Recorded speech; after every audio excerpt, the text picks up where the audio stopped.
श्रीमद्भागवत नवम स्कंध दशम अध्याय। श्री रामचंद्रंक चरित दशम अध्याय वर्णित। श्री शुक उवाच एबे हो शुण महीपते जे वंशे जाहार संतते जे कोळे जे बा अधिपते शुणन्ते पाप विनाशन्ते खट्वांगो दीर्घ बाहु नाम सुत होइला गुण धाम रघु ताहार तहु जात सकल गुणे सुविख्यात अज ताहार बीर्जे जात तार कोमर दशरथ से दशरथ घरे हरि जन्मिले नर देह धरि चतुर्धा रूपे देव कार्ये जन्मिले दशरथ बीर्जे राम लक्ष्मण शत्रुघ्न भरत तुले चारि जन से राम चरित तु सुखे शुणिछु ऋषिंकर मुखे गुरु वचने राज्य छाड़ी पद्मचरणे भूमि माड़ी लक्ष्मण सीतार समेते जे दुखे बंचिले बनस्ते सुग्रीव तुले मित्र करे विरूप कले से असुरे प्रिया बीजोगे कोप होई समुद्रे सेतु से बांधई प्रथमे विश्वामित्र संगे यज्ञ रखिले अनुरागे मारीच आदि निशाचरे रात्रे मिलिले यज्ञ ठारे लक्ष्मण तुले ता संहारे मुनिक यज्ञ रक्षा करे से पुणी सीता स्वयंवरे मिलिले विदेह नगरे भांगिले ईश्वर को दंड बालग जकी इक्षु दंड अशेष राजा गण जिणी सीता को स्वयंवरु आणी अयोध्या नगरे आसन्ते परशुराम वन पथे बोलो ये श्री राम को चाहे धनु भांगिलु बले तोहे मोधनु बेनी करे बह नहिले सीता मते दिय एवं तो तार वाक्य घोरे ता धनु धरी बाम करे तक्षणे भृगु बंशे बोले जंघे साई गुण देले रामर देखी घोर कर्म पादे न मिले परशुराम सीता को आनी निज पुरे प्रवेश होइले सत्परे पिता जे पत्नी बस होई जहा बोइला कई के मो पुत्र राजे राजा हेउ तो सुत राम बने जाओ से पुणी पितार वचने तक्षणे चलिले विपिने बने बोलते बेनी भाई जनक सुता संगे नेई रावण भग्नि शूर्पणखा मायार बले देला देखा लक्ष्मण रघुनाथ बोले तानासा श्रवण छेदिले ताछळे रात्रि चरगण उभारे कले घोर रण खर दूषण जे त्रिशिर युद्धे मिलिले महावीर शूर्पणखार बंधु गणे जेते मिलिले घोर रणे तांकु छेदिले तीक्ष्ण सरे अशेष जन उपकारे 14 सहस्र जे बल मारिले दशरथ बाल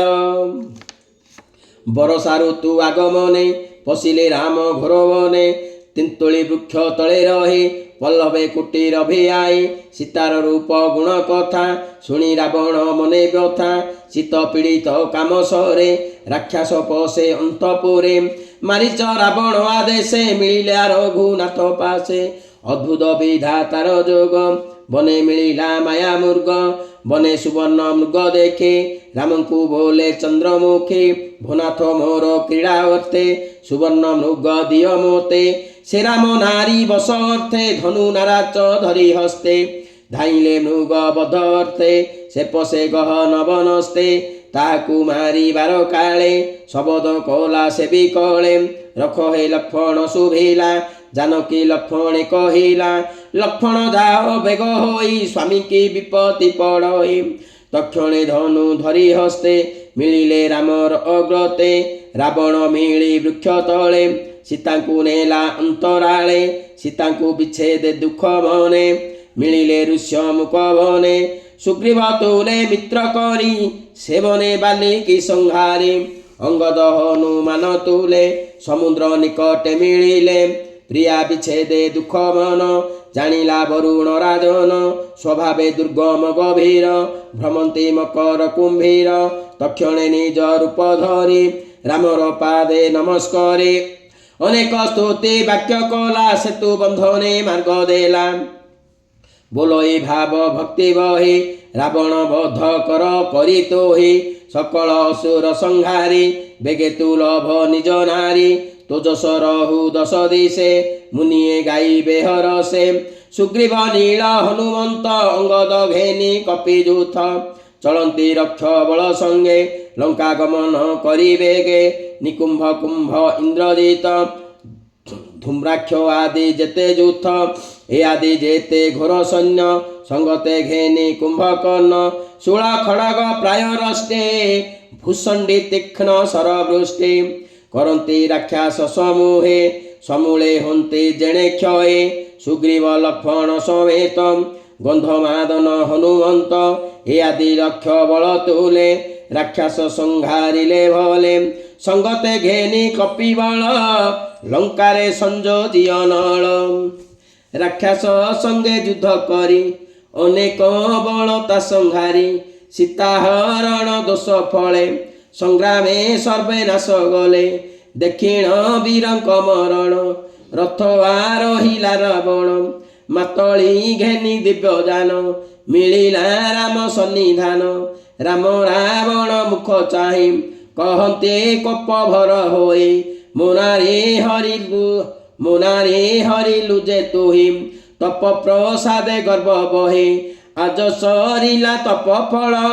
हेले गंजीबी तोर बल एमंत कही रघुनाथ कोपे कदंड धरी हस्त वज्र समान राम सर भेदिला रावण हृदर रथु पड़िला भूमि तले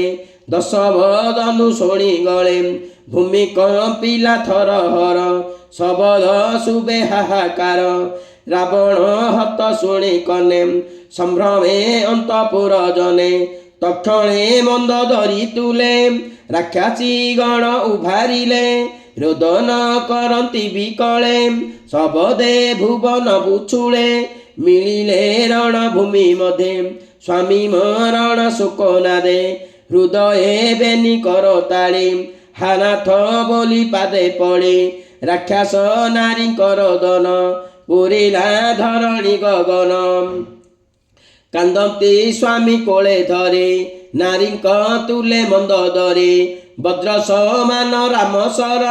भेदिला तोर हृदयर होनाथ तोहर मरणे पशिबु काहार शरणे लोक रावण तु रावण अनाथ कलु नारी गण तोर मरणे लंकापुरी एबे होइला हत सेरे तु नाथ कामे भोल होई छळे हरिलु बई देहि से दोष तोते नाश कला मरण दशा भिआइला अनाथ कलु सर्वनारी आंभ संगते लंकापुरी देह को कलु गुद्र ग्रास नरके होइबु प्रवेश एमंत कही नारी गणे प्राण छाड़िले हुतासने रहिला मंद दरी शेष एबे हो शुण कुरु शिष्य रावण भाई विभीषण थिला दे रामर शरण ताहाकू देले मंद दरे लंकारे अधिकार करे बोइले प्रभु रघुवीर तु एबे प्रेत कार्य कर एमंत आज्ञा राम देले अशोक विपिने पशिले सीता देखिले बेनी डोले अधोबदने वृक्ष तले राम विच्छेद व्याधि जर सुखे छे सुरंग अधर लोचने अश्रु जल पुरे हासिता बोली कोले धरे जानकी प्रभु मुख चाहे बेगे उठिले ज्ञान पाए आदित्य देखी पद्म जेने अनाई उन्मिल लोचने श्रीराम हस्ते हस्त दे कांचन विमान आरोहे लक्ष्मण हनुमंत तुले राम विमाने विजय कले विभीषण को दाशरथे लंकारे करी अधिपते बोइले हुआ तू अमर ए लंका कल्पे भोग कर विभीषण को राजा करी राम विजय निज पुरी पिता निर्देश वनवास सरिला 14 बरस राम विजय इंद्र चाहे स्वर्ग कुसुम बरसए गगने देवे पंते पंते राम विजय उच्चारते राम विच्छेद दुख मने भरत थिला तपवने तार चरित शुणी कने जेबा कहिले मुनि जने कठोर तपवने करी से ब्रह्मचारी रूप धरी जाबक भक्षे गोरु मूत्रे विकल्प पिंधि कटी सूत्रे पिंगल जटा शिरे बहे रात्रे स्तंडिले वीर सोए राम पादुका अग्रे स्थापे निश्चल ध्यान चित्तरोपे से राम मुनि गण तुले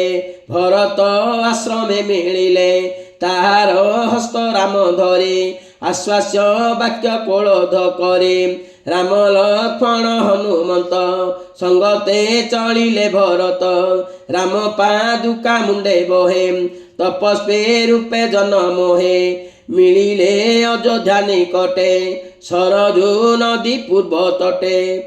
रामर आगमन पथे मिलिले पात्र पुरोहिते वेद शबदे विप्रजने शंख दुंदुबी वाद्य स्वने दिव्य विमान श्रेणी साथे वीर धामंती बेगे पथे ध्वज पताका शोभे स्वर्णे उत्तम बाजी गज जाने गणिका युद्ध अग्रेसो हे मार्गे चलन्ते जनमोहे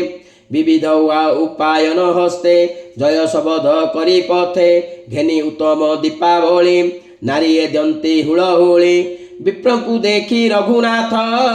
शिरे निवेशी बेनी हस्त ताहांकु नमस्कार कले सीता लक्ष्मण घेनी तुले अयोध्यापुर जन जेते राम आगम देखी पथे राम लक्ष्मण मुख चाही रंगे नाचंती गीत गाए राम पादुका घेनी सिरे भरत चल ईश धीरे उत्तम व्यजन चामरे सुग्रीव विभीषण धरे अंजना सुत वीरमणि चलती श्वेत छत्र घेनी शत्रुघ्न करे धनुषर रथे देखती सुर नर जानकी करे कमंडल पूरित नाना तीर्थ जल अंगद हस्ते खड्ग बहे सुवर्ण शत चंद्र दहे स्तुवंती वंदी नारी दूत मध्य विजय रघुनाथ नक्षत्र मध्य जह्ने सचे त्रिदशे कुसुम बरसे संगते घेनी तिनि भाई मिलिले अंतपुरे जाए न मिले गुरु पत्नी पादे कौशल्या चरणे आनंदे राम को देखी मातृगण आनंदे करंती कल्याण प्राण को पाई तनु जेन्हे उठई हर शबदने आनंदे अश्रु जल नेत्रे सिंचंती श्रीरामर गात्रे रामर शिरे जटा देखे सर्वे होइले मने दुखे तक्षणे मिलिले ब्राह्मणे वशिष्ठ आदि गुरुजने मुंडन कले जटा भार घेनाई नाना उपहार सुवर्ण कुंभ तीर्थ जले राम को अभिषेक कले उत्तम वस्त्र अलंकारे रत्न मुकुट बांधि शिरे जानकी तुले अभिषेक कले सकल प्रजा लोक राम को पाई प्रजा जने सकल हर्षित मने पिता को पाई पुत्र जेने आनंदे हर सबदने त्रेतया वर्तमान काले जेसने सत्य जुग मिले राम होइले राजे राजा सत्य जुगर प्राय प्रजा करंती स्वधर्म आचार एबे हो शुण कुरुवीर वन पर्वत नदी नद दीप बरस सिंधु भेद प्रजा को काम धेनु प्राय भूमि होइला रसदाय नासिले आदि व्याधि व्यथा ବୃଦ୍ଧେ ହୋଇଲେ ସାମରଥା ସେ ରାମ ଏକ ପତ୍ନୀ ବ୍ରତ ଆଚରେ ରାଜ ଋଷି ମତ ଆଚରେ ଗୃହ ମେଧି ଧର୍ମ ଶୁଭେ ସକଳ କ୍ରିୟା କର୍ମ ଜାନକୀ ରାମର ଚରଣେ ସ୍ୱଭାବେ ଖଟେ ଅନୁକ୍ଷଣେ କହଇ ବିପ୍ର ଜଗନ୍ନାଥ ଆଦିତ୍ୟ ବଂଶାନୁଚରିତ ପବିତ୍ର କଲେ ନିଜ ଅଂଶେ ଜନମି ହରି ଯେଉଁ ବଂଶେ ସୁଜନେ ଶୁଣ ଅବିରତେ ହରିଚରିତ ଭାଗବତେ ତରିବ ହେବ ବଜଳ ଦେ ଶ୍ରବଣେ ଶୁଣି ନିରବଦେ ଗୋବିନ୍ଦ ଗୋବିନ୍ଦ ଗୋବିନ୍ଦ ପଦୁ ଗଳୁଛି ମକରନ୍ଦ ସେ ମକରନ୍ଦ ପାନ କରି ହେଳେ ତରିଲେ ବ୍ରଜ ନାରୀ ସେ ବ୍ରଜ ନାରୀଙ୍କ ପୟରେ ମନ ଥାଉ ନିରନ୍ତରେ ମନ ନିରନ୍ତରେ ଥାଉ ହା କୃଷ୍ଣ ବୋଲି ଯିବ ଯାଉ ହା କୃଷ୍ଣ ବୋଲି ଯାଉ ଯିବ ମୋତେ ଉଦ୍ଧାର ବାସୁଦେବ। इति श्रीमद्भागवते महापुराणे परमहंस संहितायां नवम स्कंदे श्रीरामचरितं नाम दशम अध्याय। जय जगन्नाथ जय जय जगन्नाथ।